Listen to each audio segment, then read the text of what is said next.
In the quiet corners of your heart, there is a song of peace waiting to be heard. This song is Psalm 23, a gentle invitation from God to step away from chaos and find rest in His loving care. It's not just a poem, it's a promise, a roadmap to profound calm from the one who knows you by name.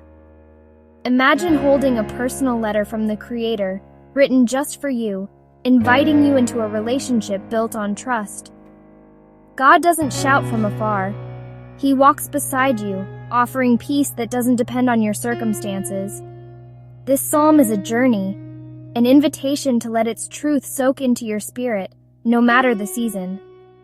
It's a declaration that we are not in control, but we are deeply cared for by the most powerful being in the universe. The shepherd offers his strength, his sufficiency, and his hands to lift you up. Lay down the heavy yoke of self-reliance and take up the light burden of being loved. The shepherd sees you, knows your needs, and understands your fears. He extends his hand, beckoning you to a place of safety and serenity. Will you accept his invitation? Let's quiet our hearts and listen to the words he has spoken over us for centuries. The journey to peace begins with trust. The Lord is my shepherd, I shall not want. These words are a profound declaration of trust, personal, intimate, and bold. The God who created the stars chooses to be your shepherd, not distant but ever present and attentive. To say I shall not want is radical in a world obsessed with more. David understood that with the Lord as shepherd, we have all we truly need. This isn't a promise of a life without difficulty, but of freedom from the anxiety of lack. Our ultimate needs for love, purpose, security, hope are fully met in Him. Like sheep, we are utterly dependent on our shepherd for everything.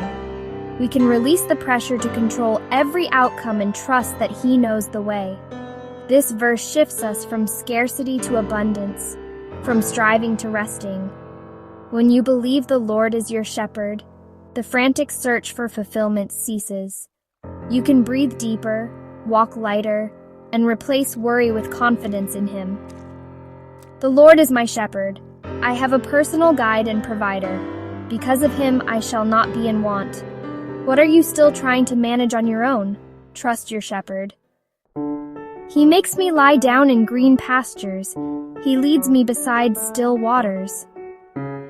The shepherd doesn't just suggest rest. He creates the conditions for it, knowing our tendency to push through exhaustion. Sheep only rest when they feel safe and satisfied. Our shepherd leads us to places of true peace and provision. Green pastures are more than food. They're spiritual nourishment, reminders of His promises and presence. Still waters represent the deep serenity only He can provide, away from life's chaos. He restores my soul, not just a break from activity, but deep inner healing.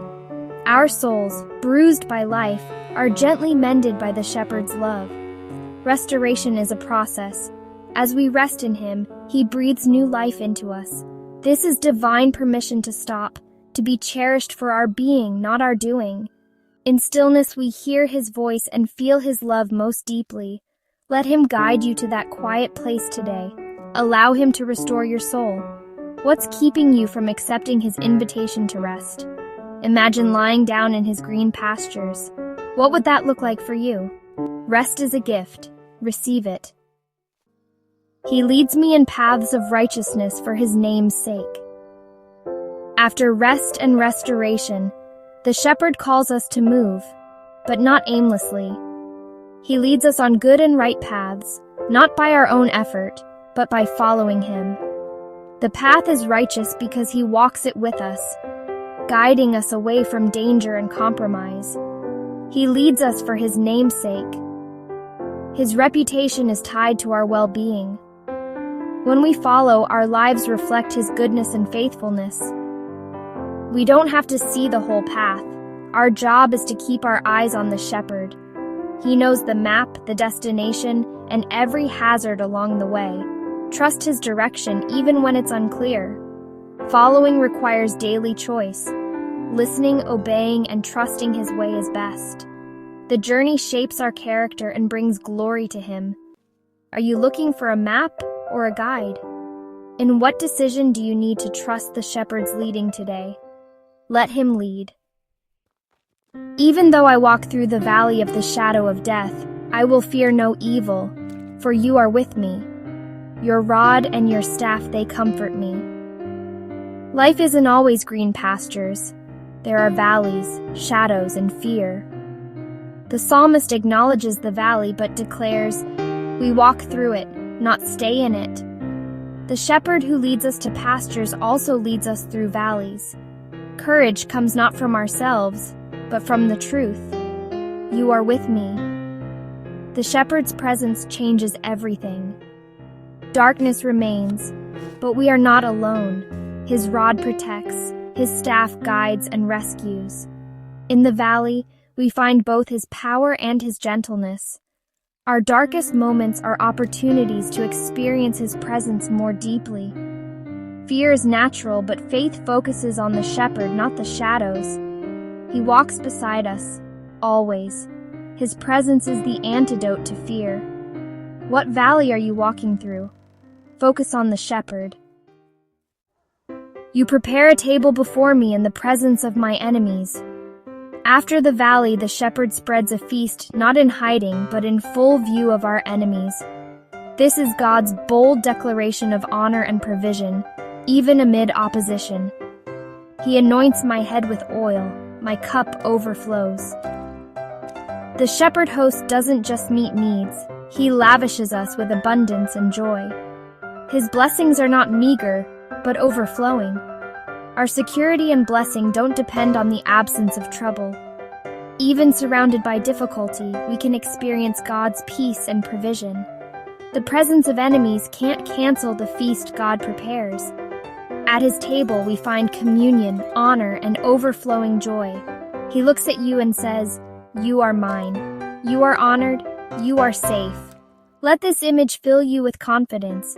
Your shepherd is your guide, protector, and generous host. What struggles are you facing? Picture God preparing a table for you in the midst of it. Sit and feast on His faithfulness. Surely goodness and mercy shall follow me all the days of my life. This is the Psalm's grand conclusion, a bedrock of confidence. Goodness and mercy are not just ahead, but actively pursuing us every day. Goodness provides, mercy forgives. They follow us like faithful companions, covering our past and providing for our future. This promise is for every day. Good or bad, strong or weak, we can never outrun or exhaust God's love. And I will dwell in the house of the Lord forever. The journey ends with the ultimate hope, eternal communion with our shepherd. The relationship we have now is just a foretaste of eternity with Him. Our path leads home, to safety, belonging, and unending presence. This hope anchors us beyond today's troubles. We are not wanderers, but children on our way to our Father's house. How does knowing goodness and mercy follow you change your view of life?